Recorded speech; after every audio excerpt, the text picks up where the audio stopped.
마음과 뜻과 정성을 다해서 새벽 기도회 드리겠습니다. 그리스도께서 약하심으로 십자가에 못 박히셨으나 하나님의 능력으로 살아계시니 우리도 그 안에서 약하나 너희에게 대하여 하나님의 능력으로 그와 함께 살리라. 아멘. 다 함께 찬송가 212장 부르겠습니다. 212장입니다.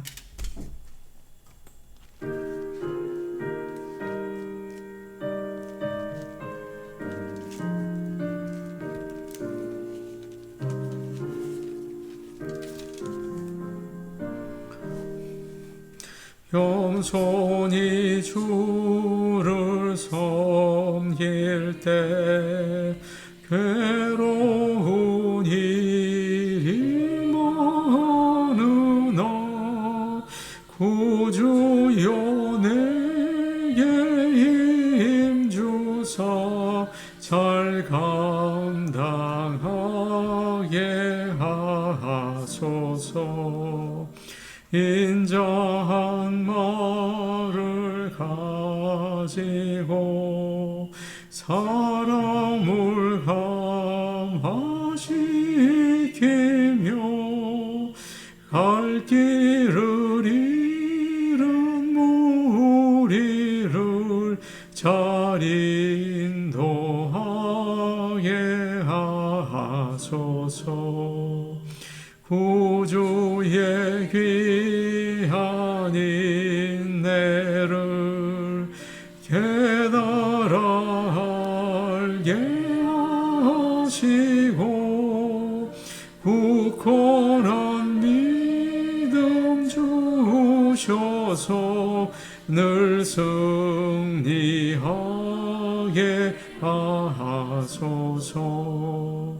장래의 영광 비추사 소망이 되게 하시며 구주와 함께 살면서 참 평강 얻게 하소서.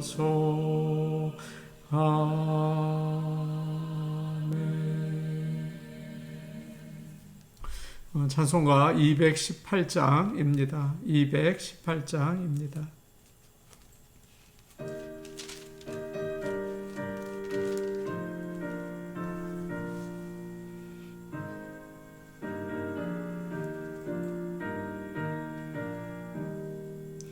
내 마음과 정성을 다하여서 주 너의 하나님을 사랑하라.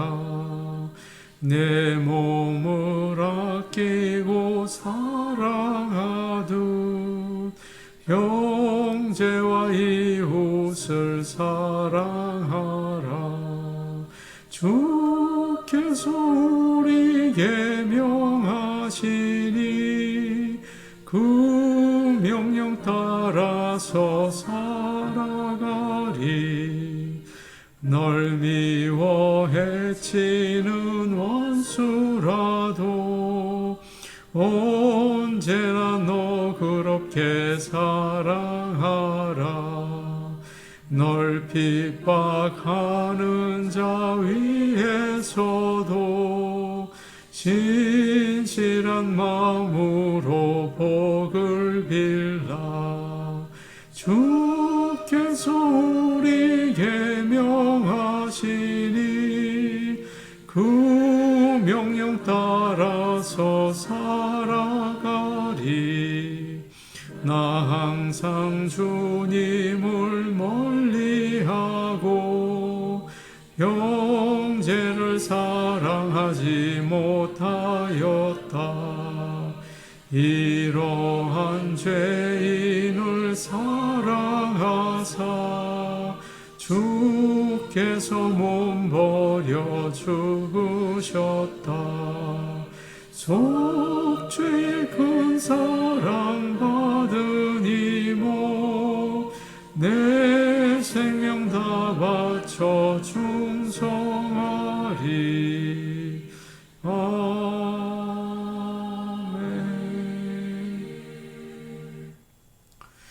하나님 말씀 같이 보겠습니다. 하나님 말씀은 베드로전서 2장 18절에서 21절 말씀입니다. 베드로전서 2장 18절에서 21절 말씀입니다.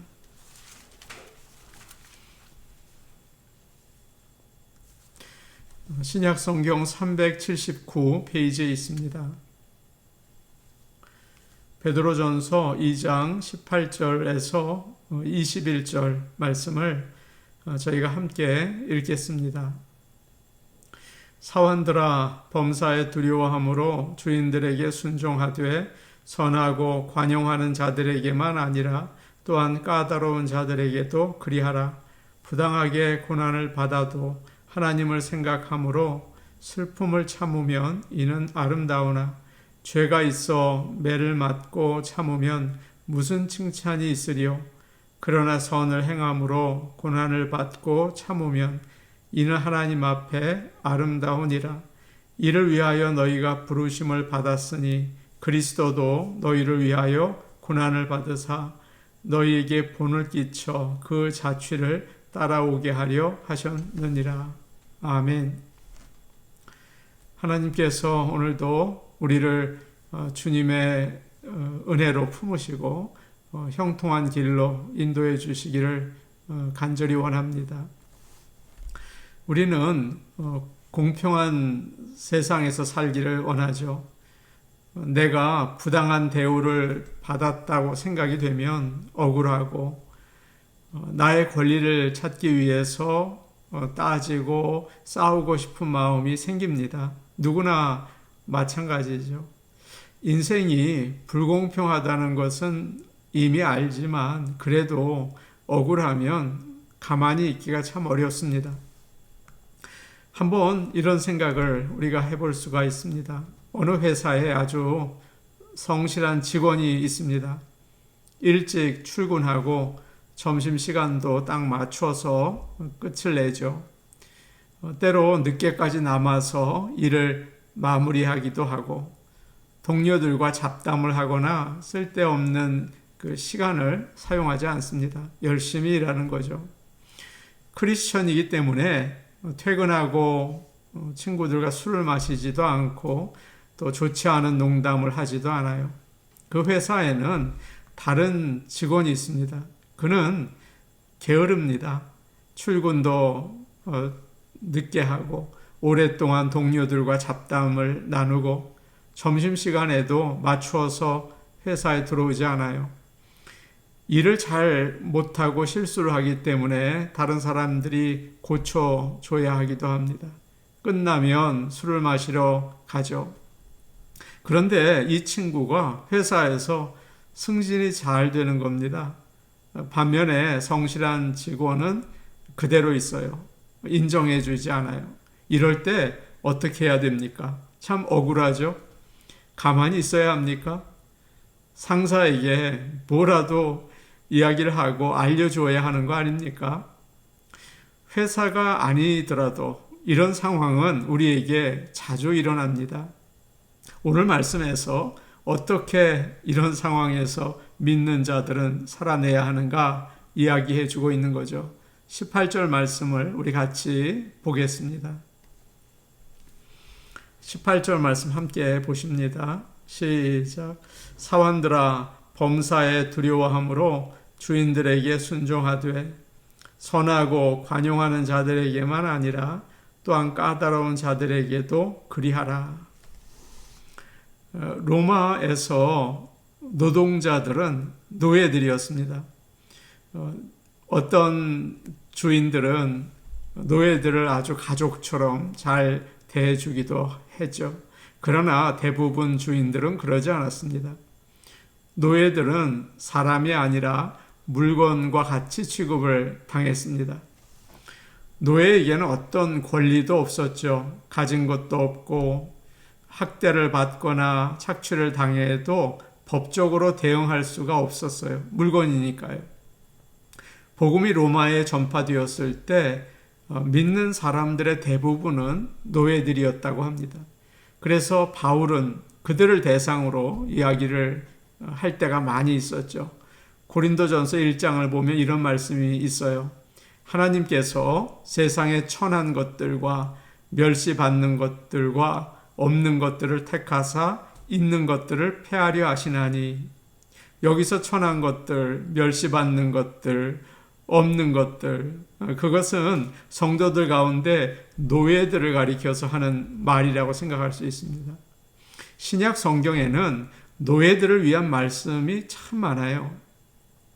당시에 노예들이 교회의 교인의 다수를 차지하고 있었습니다. 그러면서 사회에도 약간의 영향을 주고 또 이슈가 될 만한 일들이 있었죠. 믿는 노예들은 그런 생각이 들었습니다. 우리가 그리스도 안에서 자유를 얻었는데 우리가 주인들로부터도 자유를 얻어야 하는 게 아닌가. 교회에서는 직분을 가지고 있고 리더로 섬기고 있는데 사회에서도 또 내가 있는 그 자리에서도 인정을 받아야 하지 않겠는가, 그런 생각이 들어서 불만과 갈등이 일어나곤 했습니다. 그러나 교회에는 크리스천 노예들에게 반발하라고 일어나라고 선동하지 않았어요. 오히려 주인들을 잘 섬기도록 가르쳤죠.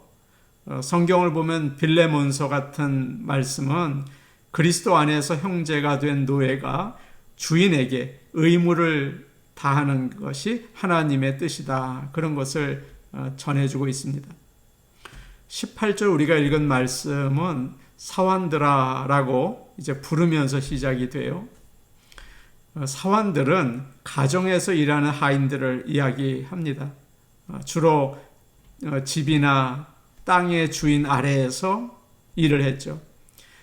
밭을 가는 농사일도 하고 가족들을 돌보는 일, 또 건강까지 책임지는 의사일까지도 했다고 해요. 베드로는 그들에게 오늘 명령을 내립니다. 범사에 두려워함으로 주인에게 순종하라. 범사에 두려워함으로 주인에게 순종하라. 두려워한다는 말은 존경한다는 뜻입니다. 억울한 마음이나 비판하는 생각 없이 존중하려는 거예요. 우리는 믿는 자로서 누구를 두려워해야 합니까? 하나님이시죠.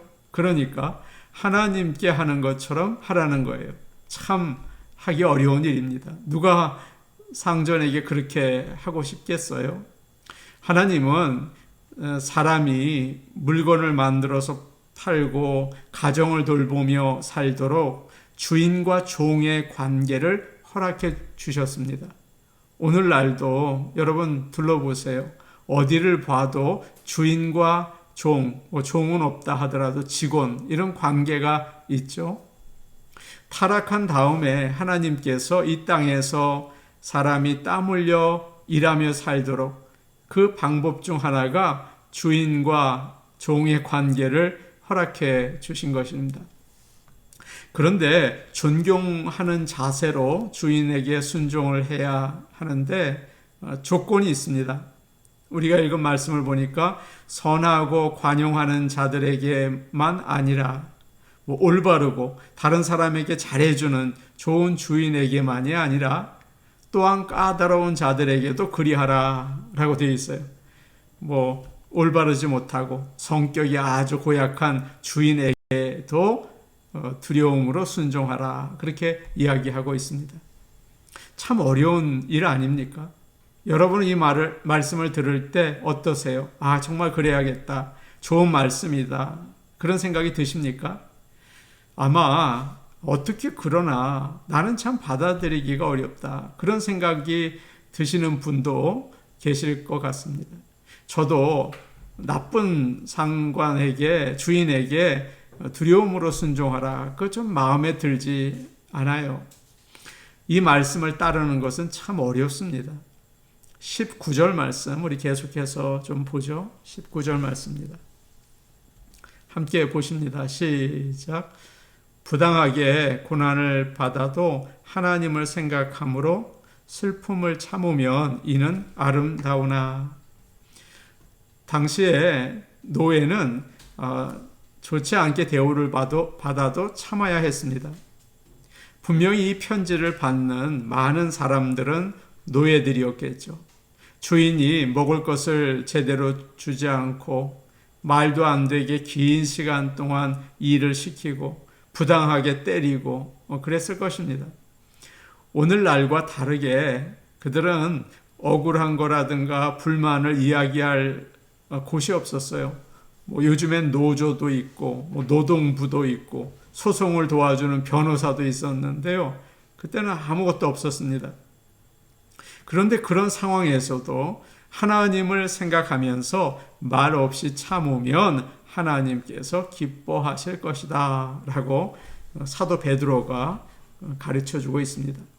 오늘날에 적용을 하면 어떨까요? 믿는 우리는 직장에서 상사가 함부로 대하고 부당하게 일을 시켜도 반발하지 않고 참으면서 해야 한다는 거예요. 이 말씀을 묵상하다가 그런 생각이 들었습니다. 잘못된 대우를 받을 때 잘못됐다고 말하는 게 문제인가? 믿는 자는 다른 사람들에게 당하고도 가만히 있어야 맞는 것인가? 그런 생각이 들더라고요. 예수님께서는 사람들이 잘못했을 때 그들에게 잘못했다라고 말씀하신 적이 여러 번 있으세요. 요한복음 8장에서 유대인들이 예수님을 공격합니다. 너의 증언은 거짓이다. 너는 아버지 없이 태어났는데 왜 아버지가 있다고 하느냐? 그러죠. 예수님은 그 공격을 가만히 아무 말 하지 않고 참으시지 않으셨어요. 스스로를 변호하십니다. 나는 아버지로부터 보내심을 받았다. 너희는 너희 아비 마귀에게서 태어났다라고 하면서 강하게 말씀하셨죠. 예수님은 바리새인들을 향해서 화 있을진저라고 하시면서 그들의 위선을 공격하기도 하셨어요. 그렇기 때문에 우리도 마찬가지죠. 주인에게 알맞을 때 겸손하게 또 합당하게 말을 해주는 것은 필요하다고 생각이 됩니다. 아무리 노예라도 하나님의 형상으로 만든 사람 아닙니까? 존중하고 올바로 대해주면 좋겠습니다. 믿음의 형제 자매로 봐주십시오 라고 말을 하는 거죠. 아마 듣지 않을지 몰라요. 그러면 오늘 말씀대로 참고 순종하는 게 맞죠. 반발해서 일어나 싸우는 것은 결코 성경적이지 않습니다. 하나님께 죄를 짓고 저주를 받은 이 세상, 여기서 살다 보면 항상 이런 일들이 일어나잖아요. 참 안타까운 일이에요.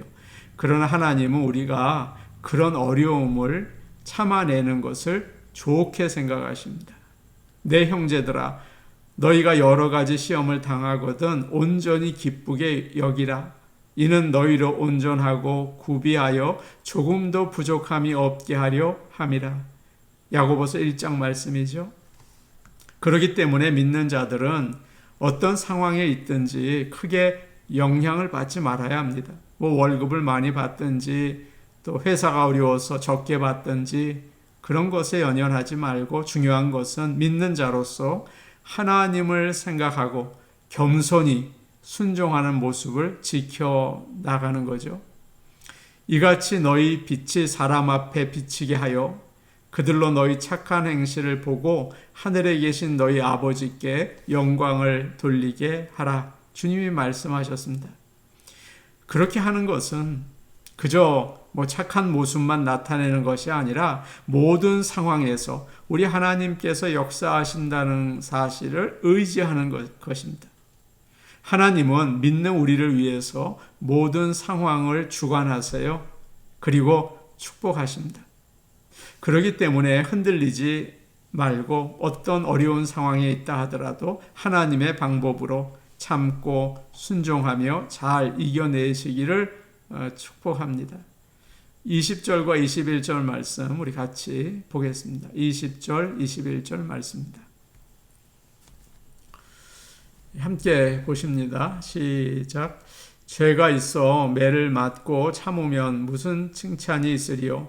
그러나 선을 행함으로 고난을 받고 참으면 이는 하나님 앞에 아름다우니라. 이를 위하여 너희가 부르심을 받았으니 그리스도도 너를 위하여 고난을 받으사 너희에게 본을 끼쳐 그 자취를 따라오게 하려 하셨느니라. 아멘. 하늘나라의 시민인 자들은 이 세상에서 자신의 권리를 찾으려고 막 애쓰고 분연이 일어나고 그렇게 하기보다 하나님을 기쁘시게 하며 사는 것이 중요합니다. 믿는 자들은 일터에서 문제를 지적하고 반발하기보다 모든 면에서 참 주인이신 하나님께 순종하는 것이 더 중요하겠죠. 우리가 읽은 21절 말씀에 그리스도께서 너희에게 본을 끼쳐 그 자취를 따라오게 하셨느니라 라고 되어 있어요. 예수님이 고난당하시는 모습을 보십시오. 여러분, 아까는 이렇게 잘못된 것을 얘기해 주시기도 했지만 주님께서 나중에 십자가를 지시기 전에 아무 말씀도 안 하시잖아요. 죄 없이 당하시고 아무 변명도 하지 않으시고 또 욕도 하지 않으셨어요. 참 너희들 고약한 사람들이오구나. 어디 한번 잘 되나 보자. 심판 때 반드시 지옥에 보내겠다. 만일 주님이 그런 말씀을 하셨다면 십자가의 사랑은 거짓이 되고 구원의 사역은 실패하게 됐겠죠. 오직 공의로우신 하나님께 다 맡기고 감사한 마음으로 십자가를 지신 거예요. 여러분, 이것이 믿는 자들의 모습입니다. 우리가 세상을 살면서 억울한 일들이 얼마나 많습니까? 또 불만이 얼마나 많습니까? 그러나 두려움을 가지고 존중하는 마음으로 사람들을 섬기며 또 그 가운데에서 예수 그리스도의 모습을 닮아 가시기를 간절히 원합니다. 우리 같이 기도하겠습니다. 우리에게는 어디에나 상사와 또 그 관계 가운데 있어요. 가정에서도 그렇고요. 또 사회에서도 마찬가지입니다. 오늘 말씀처럼 우리의 또 주인의 역할을 감당하고 있는 자들을 존경하고 또 순종하게 하옵소서. 비록 좋지 못한 자라고 해도 참고 섬기게 하옵소서. 그렇게 기도하겠습니다. 주일 예배를 위해서 기도 부탁드립니다. 하나님께서 기뻐하시는 예배 드리게 하옵소서. 찬양과 기도와 말씀에 기름 부어주시고 모든 성도들이 나와 은혜 받게 하옵소서. 우리 같이 기도하겠습니다. 하나님 아버지, 이 세상에 억울한 일이 얼마나 많은지 모릅니다. 또 우리 자신들의 죄로 인해서, 저의 죄로 인해서 많은 실수와 잘못을 합니다. 하나님 아버지, 그러나 억울하다고 화를 내고 반발하는 것이 아니라 두려움을 가지고 존중하며 사랑으로 섬길 수 있게 하여 주시옵소서. 순종하게 하시고 또 어려움도 잘 참아낼 수 있게 은혜를 더하여 주시옵소서. 아버지 하나님, 주일 예배를 위해서 기도합니다. 하나님께서 함께 하셔서 하나님이 기뻐하시는 예배를 드리게 하옵소서. 우리의 마음에 성령으로 충만케 하옵소서. 아버지 하나님, 우리가 드리는 찬양과 기도와 말씀 가운데 기름 부어 주셔서 하나님의 영광을 나타내 주옵소서. 우리 성도들 다 나와 기쁨으로 예배드리고 은혜받게 하여 주옵소서. 아버지, 우리 성도들 하나님 마음의 염려와 걱정 또 시험 아버지 하나님 다 제하여 주시고 온전히 기쁜 마음으로 주 섬기게 하옵소서. 예수님 이름으로 기도하옵나이다. 아멘. 아버지 하나님, 우리가 세상 가운데 억울한 상황에 있을 때가 많이 있습니다. 불만이 생기고 화가 납니다. 그러나 오늘 주신 말씀 기억하게 하여 주시옵소서. 존중하며 순종하게 하시고 또 잘 참고 이겨내는 가운데 하나님이 기뻐하시는 삶을 살게 하여 주옵소서. 그때 반드시 하나님께서 그 모든 환경 가운데 역사하시고 또 복을 주신다는 사실을 믿고 주의 말씀 따라 살게 하옵소서. 예수님 이름으로 기도하옵나이다. 아멘. 오늘도 주님 생각하시면서 사시는 귀한 하루가 되기 바랍니다. 개인 기도하시겠습니다.